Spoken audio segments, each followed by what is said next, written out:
بسم اللہ الرحمن الرحیم۔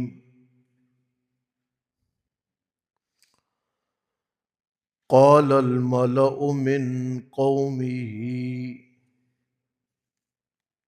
کہا سرداروں نے، من قومه جو اس کی قوم سے تھے، انا لنراک، بے شک ہم دیکھتے ہیں تجھے، فی ضلال مبین،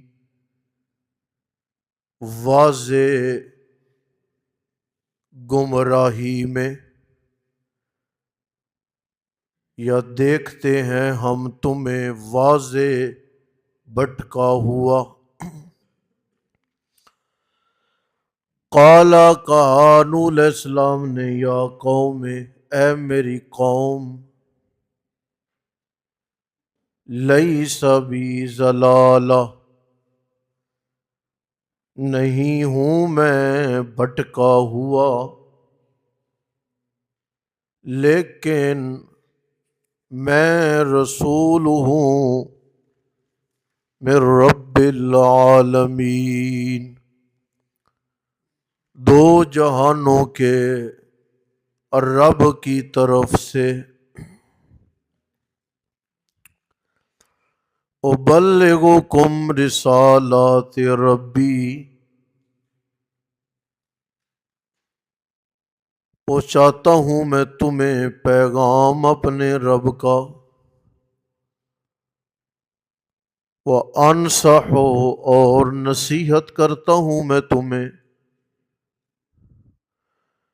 اور جانتا ہوں میں اللہ تعالی کی طرف سے وہ لا تعلمون جو تم نہیں جانتے۔ اواجبتم، آیا تعجب میں پڑے ہو تم، ان جاءکم، اس بات پر کہ آ گئی ہے تمہارے پاس، ذکر من ربکم، نصیحت تمہارے رب کی طرف سے، اوپر رسول کے، منکم، جو تم میں سے ہے، لینذرکم، تاکہ آگاہ کرے وہ تمہیں، اور تاکہ ڈرو تم، اور تاکہ تم پر ترحمون، رحم کیا جائے۔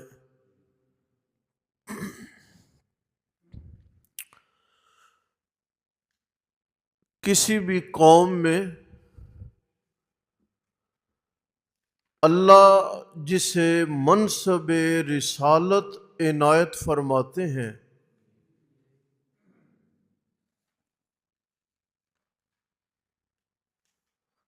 انسانی خوبصورتی اور انسانی خصلتوں میں اس زمانے کا وہ اتنا کامیاب ترین فرد ہوتا ہے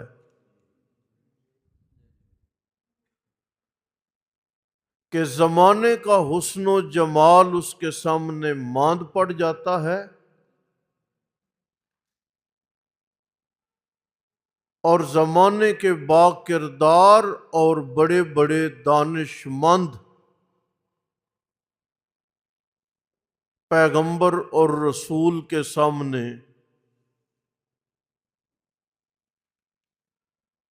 اپنی ہمتیں سمیٹ لیتے ہیں۔ سیدھے ستھرے لفظوں میں کہوں، پیغمبر اپنے زمانے کا سب سے بڑا ذہین ہوتا ہے، کوئی جتنا بھی اختلاف کرے، پیغمبر کی خصلتوں کا انکار آج تک دنیا میں کوئی نہیں کر سکا۔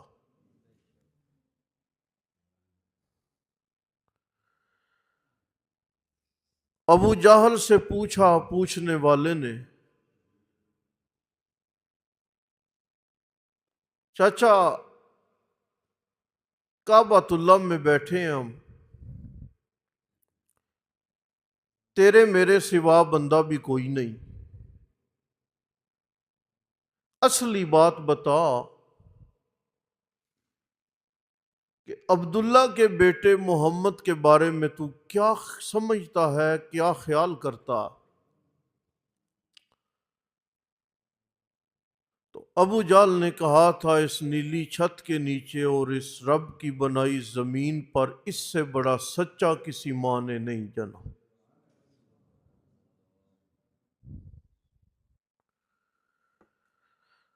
دانش مندی، پیغمبر نے جب دعوت دی نا، آپ درد دل سن چکے ہیں سبق میں حضرت نوح کا، یہ جو سرداروں کا جواب ہے نا جی، یہ ایک پیغمبر کو دیا جانے والا جواب نہیں ہے، یہ ایک روایت ہے جو ہر پیغمبر کے ساتھ ہوتی رہی ہے۔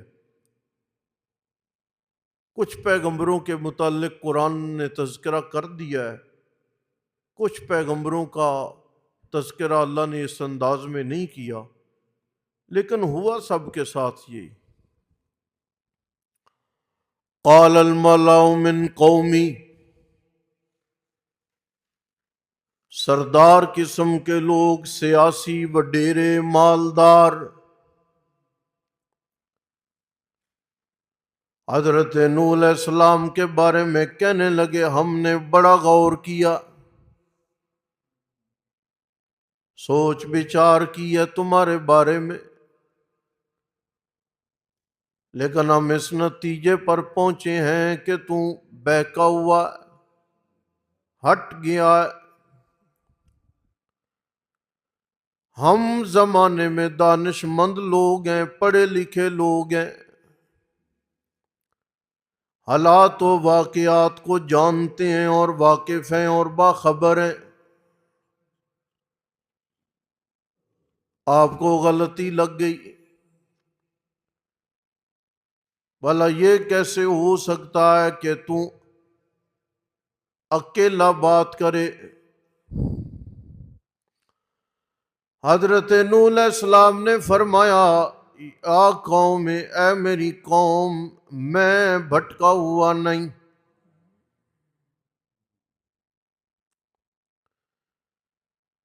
میں زمانے میں جتنا سمجھدار ہوں اتنا زمانے میں سمجھدار کوئی نہیں، میں بھٹکا ہوا نہیں، راستے سے ہٹا ہوا نہیں۔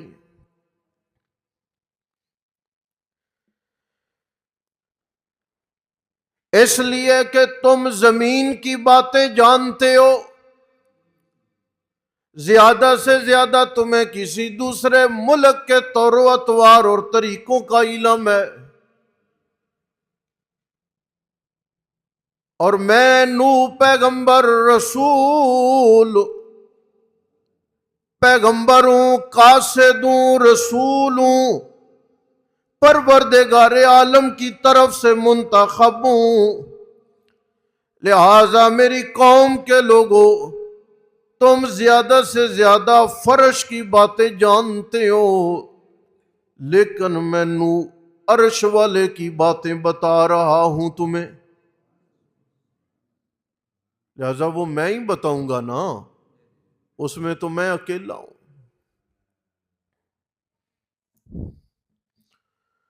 ابلغکم، میں پروردگار عالم کے پیغامات تم تک پہنچا رہا ہوں، انصح لکم، اور میں تمہیں نصیحت کر رہا ہوں کہ میری پیروی کرو، میری تابع داری کرو، مجھے بھٹکا ہوا نہ کہو، مجھے گمراہ نہ کہو۔ آپ دیکھیں، چار باتیں بتاؤں میں آپ کو، پیغمبر کی ذہانت کیسی ہوتی ہے۔ گئے عمرہ کرنے کے لیے، اہل مکہ نے روک لیا، ساز و سامان جنگ کا ہے ہی پاس کوئی نہیں، حدیبیہ کے مقام پر بات چیت ہوئی، آپ علیہ السلام نے صلح فرما لی، اگر ظاہراً اس موقع پر لڑائی ہو جاتی، جنگ کے لیے گئے نہیں تھے، جنگی ساز و سامان تھا پاس کوئی نہیں، آپ نے وہ سلو فرما لی اور ایک زمانہ مل گیا اسلام کو امن کے ساتھ اپنی تبلیغ کرنے کا۔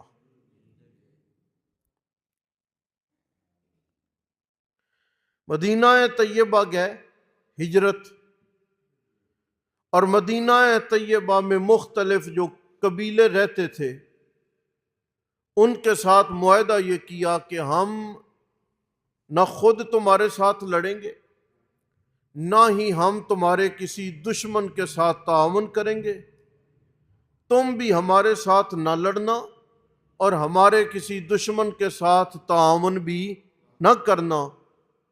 ایک بندہ اپنا گھر بار چھوڑ کے کسی نئی جگہ پہ جا کے آباد ہو کے دنوں ہی دنوں میں دشمنوں کے ساتھ اپنے معاملات درست کر کے اور مدینہ طیبہ کی معیشت پہ قبضہ جما لیتا ہے، آپ کیا سمجھتے ہیں اس سے بڑا کوئی دانش مند ہوگا کائنات میں؟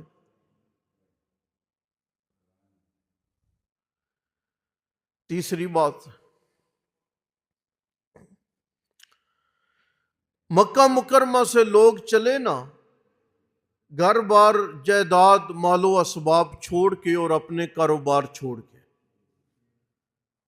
مدینہ طیبہ میں اب ایک طریقہ یہ تھا کہ ان لوگوں کے لیے فنڈ کیا جاتا، سن رہے ہو؟ دوسرا یہ تھا کہ ان کو بیت المال کے سپرد کر دیا جاتا۔ مسلمانوں کے پاس بیت المال میں ابھی تک مالی طور پہ اتنا استحکام نہیں تھا کہ وہ بیت المال مکہ سے آنے والے اتنے مہاجرین کے اخراجات کو برداشت کرتا، اور ایسا بھی نہیں تھا کہ مکہ مکرمہ میں بعض سرکردہ لوگ، تاجر قسم کے لوگ، ان کو زمانے کے فنڈ کی مرہون منت کر دیا جاتا، جو چار چار کپڑوں کی دکانیں اسلام پہ لگا کے آئے تھے، اب کا فنڈ کرو اور کماؤ، کرو اور کھاؤ۔ ان سارے لوگوں کو مدینہ طیبہ کے لوگوں کے ساتھ بھائی چارہ قائم کر کے بانٹا۔ فائدہ اول کہ ان آنے والے مسلمانوں کے لیے مالی طور پہ کوئی الگ تھلگ انتظام نہیں کرنا پڑا۔ سنیں، عجیب بات کر رہا ہوں۔ دوسرا، بھائی چارہ قائم ہوا نا تو مکان آدھے آدھے ہو گئے، نہیں تو آنے والے لوگوں کے لیے ایک الگ محلہ مدینے میں بنایا جاتا۔ جب الگ محلہ ہوتا نا تو اس محلے میں ثقافت چلتی مکے کی اور اس محلے میں ثقافت چلتی مدینے کی، ایسا ہی ہونا تھا۔ ان کو بانٹ دیا تاکہ مدینہ والے مکہ والوں کے طور طریقے سے واقفیت پا لیں اور مدینہ والے مکہ والے مدینے والوں کے رہن سہن سے واقفیت پا لیں۔ جب یہ لوگ مدینہ والوں کے ساتھ رہے، مالی خدشات بھی ختم ہو گئے اور اکٹھا رہنے کی وجہ سے لوگوں کو درمیان میں فتنہ ڈالنے کا موقع بھی نہ ملا، اور اکٹھا رہنے سے مکہ والوں کو مدینہ والوں کی ثقافت کا علم بھی ہو گیا۔ کیا سمجھتے ہو اس سے بڑی بھی کوئی ذہانت ہو سکتی ہے؟ یہ ہے پیغمبر کی دانش مندی اور یہ ہے پیغمبر کی فراست۔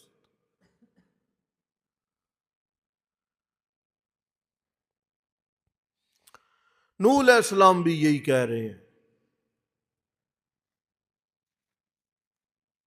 کہ میں اللہ تعالیٰ کے پیغامات تمہاری جانب لے کے آیا ہوں اور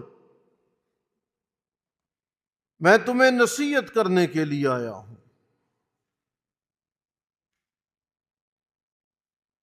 اور میری نصیحت کو تسلیم کرو۔ کیوں؟ میں ان باتوں کو جانتا ہوں جن باتوں کو تم نہیں جانتے۔ اواجب تمہیں یہ تعجب ہے کہ تم میں سے ایک بندے کو چنا گیا اور اسے منصب رسالت دے دیا گیا؟ یہ ہر قوم کو ہی رہا ہے۔ نبی علیہ السلام کے دور میں بھی یہی قوم کہتی تھی کہ فلاں فلاں سردار کو نبوت کیوں نہیں ملی؟ ایک یتیم ہی تھا جسے اللہ تعالیٰ نے نبی بنانا تھا۔ یہ بات بھی ہر قوم نے ہر زمانے میں دہرانے کی کوشش کی ہے۔ اواجب تمہیں تعجب ہے اس بات کا کہ تمہاری جانب نصیحت آ گئی ہے تمہارے رب کی جانب سے اس رسول پر منکم جو تم میں سے ہے، تمہارے خاندان سے، تمہارے کنبے قبیلے سے، تمہاری برادری سے، اور وہ تمہیں آگاہ کرتا ہے تاکہ تمہارے اندر اللہ کا ڈر پیدا ہو اور تمہارے اوپر اللہ تعالیٰ کی رحمت ہو۔ انداز ہے قرآن کا عجیب ہے۔ فرمایا کہ تمہیں اس بندے کے ساتھ حسد نہیں کرنا چاہیے جو اللہ نے تمہاری طرف بھیجا ہے۔ حسد اور بغض تب ہوتا جب وہ بندہ اپنے مفادات کی جنگ لڑتا اور اپنا ووٹ بنانے کی کوشش کرتا۔ وہ بندہ تو صرف تمہارے پاس یہ محنت لے کے آیا ہے کہ لعلکم ترحمون، تم لوگ اللہ کی رحمت کے مستحق بن جاؤ۔ جو بندہ آیا ہی تمہارے فائدے کے لیے ہے، اس کی بات ٹھکرائی نہیں جاتی، اس کی بات کو تسلیم کیا جاتا۔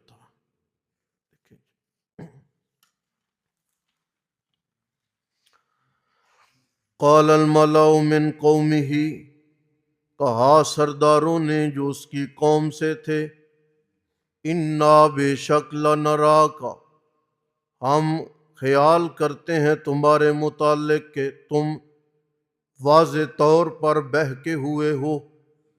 قال، کہا نوح علیہ السلام نے، اے میری قوم، لیسا نہیں ہوں میں بہکا ہوا، لیکن میں رسول ہوں رب العالمین کی طرف سے، ابلغکم، پہنچاتا ہوں میں تمہیں پیغامات اپنے رب کے، اور نصیحت کرتا ہوں میں تمہیں، وَأَعْلَمُ مِنَ اللَّهِ، اور میں جانتا ہوں اللہ تعالیٰ کی طرف سے وہ باتیں لا تعلمون، جو تم نہیں جانتے۔